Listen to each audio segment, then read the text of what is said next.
एक ठाकुर जी के परम भक्त थे त्रिपुरदास, बहुत अच्छा चरित्र है उनका। तो त्रिपुरदास जी जो थे, श्रीनाथ जी की गगदल बना के भेजते थे। गगदल जानते हैं? कंबल, सर्दियों में जो ठाकुर जी धारण करते हैं। किसी ने श्रीनाथ जी के दर्शन किए हो, शीतकाल में दर्शन करना, ठाकुर जी का मुखमंडल दिखाई देता, बाकी सब ऐसे पूरे ढके रहते हैं, उसको गगदल बोलते हैं। तो त्रिपुरदास जी जो थे ये बहुत बड़े मंत्री थे, इनके पास मंत्री पद पर थे तो खूब धन आता था। तो ये बढ़िया सोने की जड़ाऊ, चांदी की जड़ाऊ, बढ़िया गगदल भेजते थे ठाकुर जी को। किसी ने जाके बादशाह से शिकायत कर दी, बोले त्रिपुरदास जी आपके खजाने के सारे पैसा लगा के गगदल बना के श्रीनाथ जी को भेज देते हैं। तो बादशाह ने इनको अपनी मंत्री पद से हटा दिया, और जैसे ये मंत्री पद से हटे, कंगाली आ गई, गरीब हो गए। अब इनके पास इतना भी धन नहीं था कि गगदल खरीद के भेज सकें। तो एक लिखने वाली कलम थी इनके पास, वो कलम बेच दी जाकर के, तो उससे 1 रुपया मिला। 1 रुपया से इन्होंने जो वस्त्र खरीदा, बिल्कुल 3rd क्लास वस्त्र खरीदा, 1 रुपए का आया। मन में बड़े दुखी थे, बोले ठाकुर जी मैंने कभी ऐसा वस्त्र आपको भेजा नहीं, लेकिन क्या बताऊं, और कोई मेरे पास चारा नहीं। वो वस्त्र खरीद करके और उस पर प्रेम से हृदय से लगा के उस पर बढ़िया सुंदर कुछ रंग रोगन किया, जो जो उन पर उपस्थित था।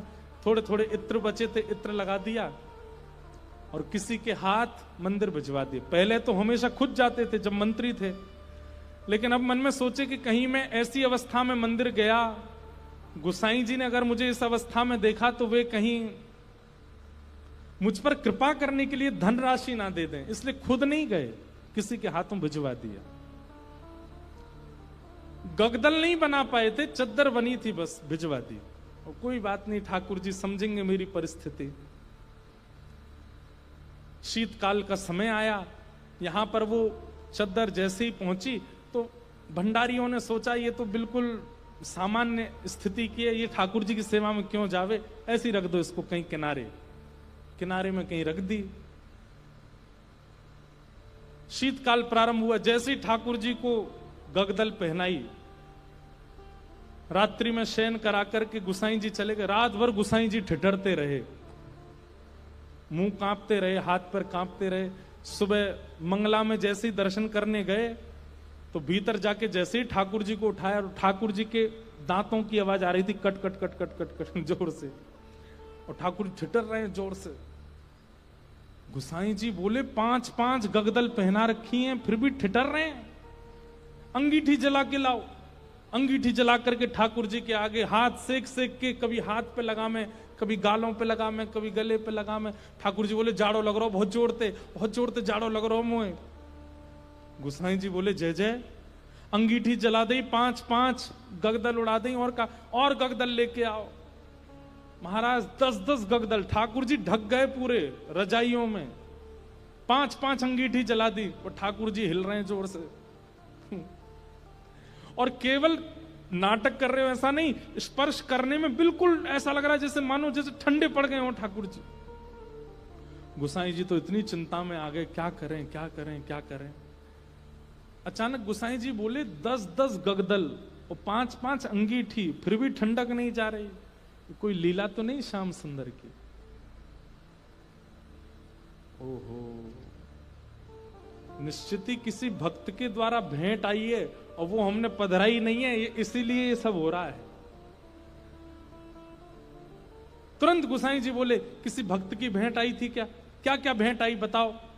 सब बताया, बोले ये भेंट आई है। एक बोला एक और आई है, वो पतली सी चद्दर आई है एक, उसका कपड़ा भी ऐसा हम भी नहीं पहने, वो रखी है किनारे। गुसाई जी बोले वही लेके आओ। लेकर के आए, सारे 10 के 10 गगदल हटाई, पतली सी बेकार से कपड़ा की वो चद्दर जैसे ही ठाकुर जी को उठाई, ठाकुर जी बोले पसीना आ गए मुंह, तो भैया मेरी सबरे जाड़ो चलो गो। अरे अंगीठी हटाओ, मुंह को बहुत जोर से गर्मी लग रही है। गुसाई जी बोले बलिहारी ठाकुर जी आपकी जय हो, आपको ना तो जाड़ा लगता है, ना भूख लगती है, ना प्यास लगती है, ना गर्मी लगती है। भक्त के द्वारा प्रस्तुत भाव स्वीकार करने के लिए सारे भाव प्रकट कर लेते हो। ऐसे हमारे ठाकुर जी। तो त्रिपुर दास की बेचारी की सामान्य सी चद्दर ओढ़ करके ठाकुर जी पसीना बहा रहे हैं अपने मुंह, इतनी जोर से गर्मी लगी आई मुंह। ऐसे हमारे ठाकुर जी। तो आप मत कीजिए, आप तो पवित्रता का भी ध्यान रखो, वर्णाश्रम धर्म का भी ध्यान रखो, सभ्यताओं का भी ध्यान रखो, वेद मर्यादाओं का भी पालन करो। ठाकुर जी को अवसर दीजिए। प्रेम आपका ऐसा हो कि ठाकुर जी नियम तोड़वाने की आज्ञा दें, तब श्रेष्ठता है। हरिराम व्यास जी जिन्होंने जुगल किशोर जी को प्रकट किया, ऐसे श्री हरिराम व्यास जी की बेटी का ब्याह था और अपनी बेटी के ब्याह में जितने ब्राह्मण आए, हरिराम व्यास जी अपनी बेटी के ब्याह से प्रसन्न नहीं थे। क्यों नहीं थे? कोई पिता अपने पुत्री के ब्याह से अप्रसन्न कैसे हो सकता है? लेकिन उनके मन में भाव था कि भाई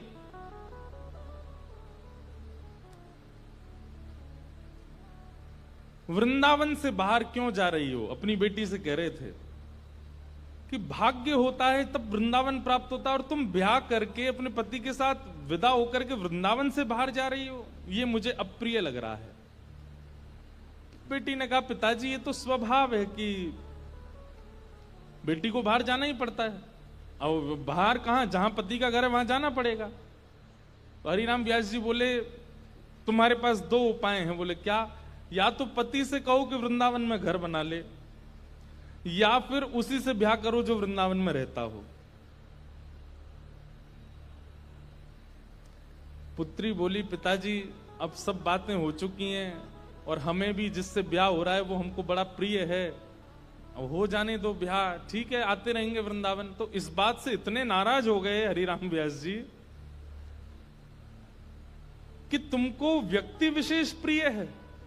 अरे हरिराम व्यास जी तो ये तक बोल गए थे कि भाई लंगड़ा हो, वृंदावन का हो तो उससे ब्याह कर लो, कोई गुण ना हो लेकिन वृंदावन का है तो ब्याह करो, क्योंकि वृंदावन रहने को मिलेगा। लेकिन तुम और गुणों को देख करके वृंदावन छोड़ करके जा रही हो, ये तुम्हारा सबसे बड़ा दुर्भाग्य है। तो अपनी बेटी के ब्याह से प्रसन्न नहीं थे, तो हरिराम व्यास जी की पत्नी और बाकी बच्चे बोले, पिताजी को रहने दो नाराज, हम तो ब्याह करेंगे आनंद से। और हरिराम व्यास जी के शिष्य थे ओरछा के राजा मधुकर शाह, उन्होंने पूरी शादी की व्यवस्था की, लेकिन हरिराम व्यास जी की भौएं चढ़ी नहीं। और ज्यादा दुखी तो वे तब हो गए कि उन्होंने एक शर्त रखी, चलो ठीक है ब्याह कर रहे हो तुम, अपनी मर्जी से कर रहे हो, सब ठीक है, लेकिन पहली पंगत वैष्णव जनों को, संत जनों को, रसिक जनों को करानी पड़ेगी। लेकिन जब ब्याह का प्रसंग आता है ना, तो घर के लोग इन सब चीजों पर विश्वास करते नहीं है। घर के सब सदस्य बोले, पहली पंगत तो बारात की होगी। बोले पिताजी ने कहा संतों को कराओ। बोले बोलने दो उनको, तुम तो उन्हीं को करा दो। और रही बात संतों की, तो एक काम करते हैं, पहले ही पूड़ी कचौड़ी जो भी बना है दावत में, पहले ही निकाल करके अलग धर देते हैं, जब संत आएंगे उनको पवा देंगे। हरिराम व्यास जी को ये बात पता चल गई तो इतने नाराज हो गए।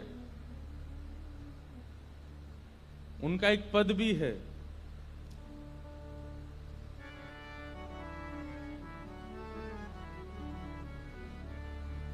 संतन सौ अधिक समधि प्यारे।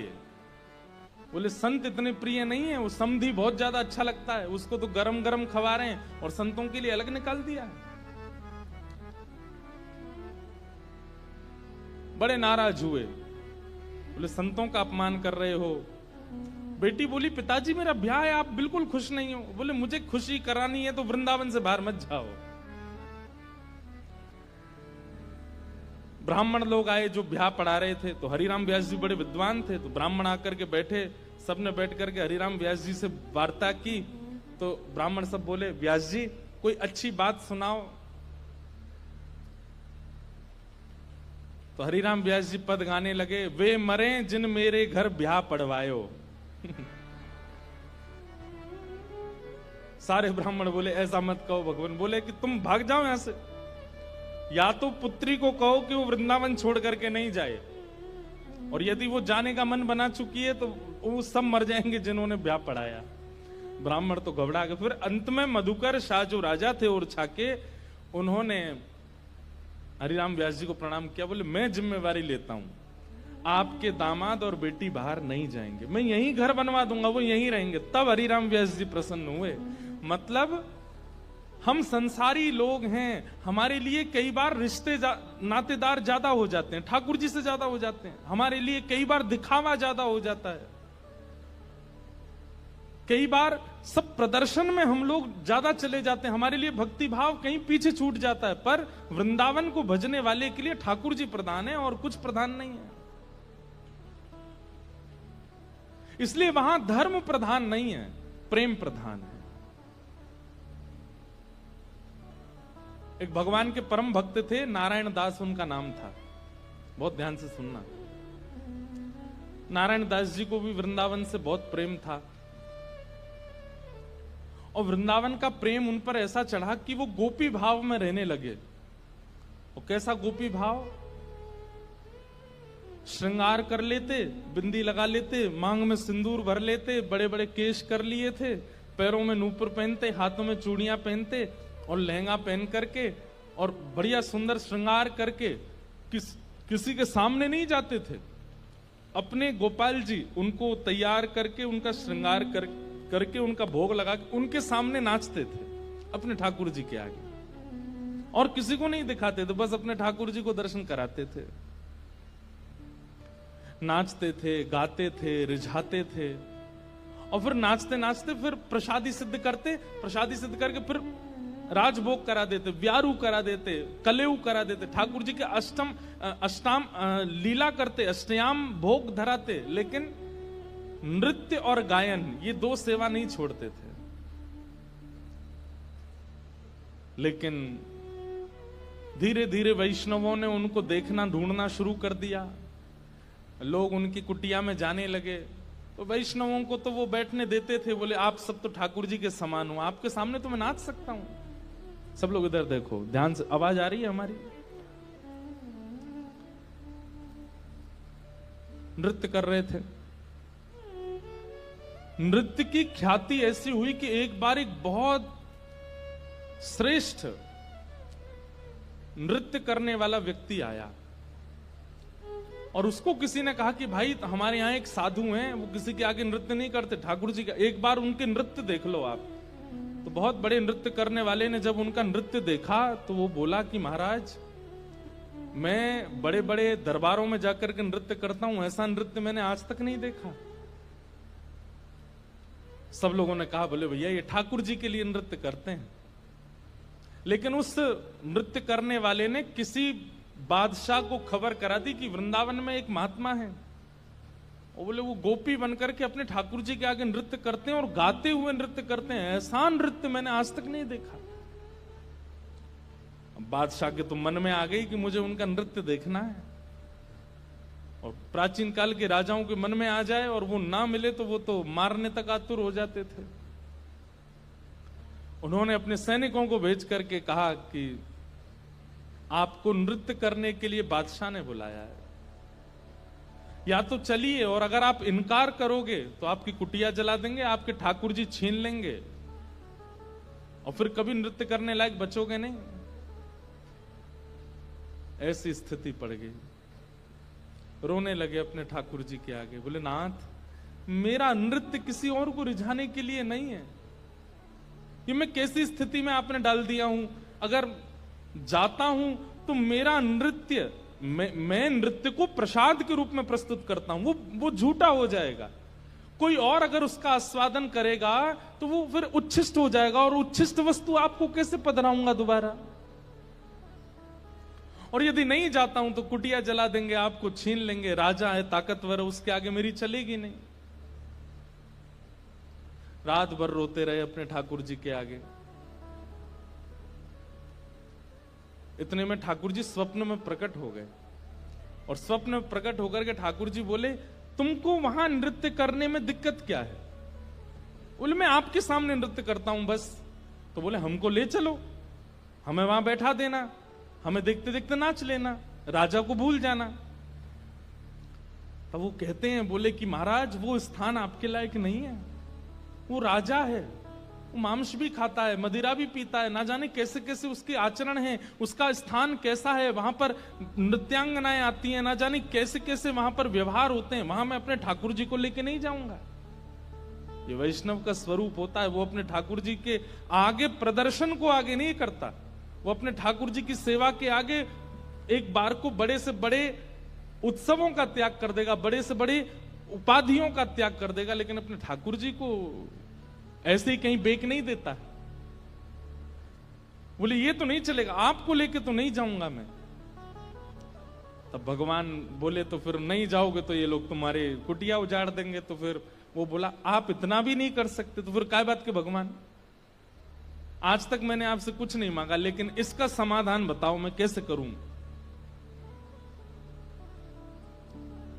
तब भगवान बोले, देखो तुमने अपनी गली में तुलसी की माला पहनी है और ये तुलसी मेरा ही स्वरूप है, तो तुम मुझे तो नहीं ले जाओगे, लेकिन ये तुलसी माला तो पहन के जाओगे। इनको तुम एक सिंहासन पर पधरा देना और इनको मेरा ही रूप मान करके, मुझे अनुभव करके, मेरा आभास करके तुम वहां नृत्य कर देना। नृत्य भी हो जाएगा, मेरे सन्मुख भी हो जाएगा और तुम्हारा बात भी बनी रहेगी। नारायण दास जी बोले, भगवान पक्का ना ये तुलसी आपका ही? बोले, पक्का 110% मेरा ही स्वरूप है, जाओ। नारायण दास जी गए और राजा के यहां जाकर के बोले, महाराज मैंने गले में जो ये माला पहनी है बड़ी तुलसी की, इसके लिए मुझे एक आसन दे दो, मैं इनको पधरा करके फिर नाचूंगा, नहीं तो ये तो विक्षेप डालेंगे। पधरा करके आसन पर, और जैसे ही नृत्य करने लगे, उनके मन में कदापि ये भाव नहीं आया कि ये तुलसी हैं, ये केवल माला है, यही सोचने लगे श्याम सुंदर हैं। श्याम सुंदर विचार करके जब घूमने लगे नृत्य करते करते, तो हर घूमने के बाद एक बार देखते, और जब द्रुत गति से घूमने लगे, चक्र लेने लगे, लेते लेते लेते उनको वहां तुलसी नहीं, साक्षात सचल त्रिभंग लली श्याम सुंदर दिखने लगे। आज तक अपनी कुटिया में नृत्य किया था तो कभी ठाकुर जी ऐसे प्रत्यक्ष प्रकट नहीं हुए, लेकिन आज उस दरबार में ठाकुर जी प्रत्यक्ष प्रकट हो गए। क्यों? उनकी भावना से रीझ करके ठाकुर जी प्रकट हो गए, और जैसे ही ठाकुर जी प्रकट हुए, वो चक्र लेते लेते लेते लेते लेते वहीं उन्होंने प्राण त्याग दिए और ठाकुर जी में विलीन हो गए। नारायण दास कहने का अभिप्राय क्या? वृंदावनियों को और वृंदावन भजने वालों को कई बार व्यवहार प्रधान नहीं होता, उनके लिए धर्म प्रधान नहीं है, उनके लिए अर्थ प्रधान नहीं है, उनके लिए काम प्रधान नहीं है, उनके लिए मोक्ष भी प्रधान नहीं है, उनके लिए केवल प्रेम प्रधान है। हमारे आप लोग जाएंगे तो आप क्या कहेंगे, कहां जा रहे हो? बोले, बरसाने जा रहे हैं, राधा रानी का दर्शन करने। लेकिन अगर कोर ब्रजवासी से पूछोगे कहां जा रहे हो, बोले बरसानो जा रहे हैं लाडली जी को दर्शन करवे। क्या बोलेंगे? लाडली जी। क्यों? प्रेम प्रधान हो जाता है, वहां पर भगवत तत्व की बात नहीं करते। कोर वृंदावनवासी से पूछोगे, आपसे पूछे कहां जाओ, राधा रमन जी दर्शन करने जा रहे हैं, पर बिल्कुल वृंदावनवासी होगा तो बोलेगो श्री लालजू को दर्शन करवे जा रहे हैं। और एक और बात बताऊं, और ज्यादा उपासक वृंदावन के, वो क्या बोलेंगे? श्री जी को दर्शन करवे जा रहे हैं। श्री जी, हमारे वृंदावन में ठाकुर जी को भी श्री जी बोलते हैं, किशोरी जी को भी श्री जी, ठाकुर जी को भी श्री जी। श्री जी बोलते हैं तो समझो युगल का नाम बोला गया है, अकेली किशोरी जी नहीं है श्री जी। श्री जी माने ठाकुर जी और किशोरी जी दोनों। श्री माने राधा रानी, और जी कौन है? बोले लाल जी, श्री जी। वृंदावन में प्रेम प्रधान है, धर्म अर्थ काम और मोक्ष नहीं है।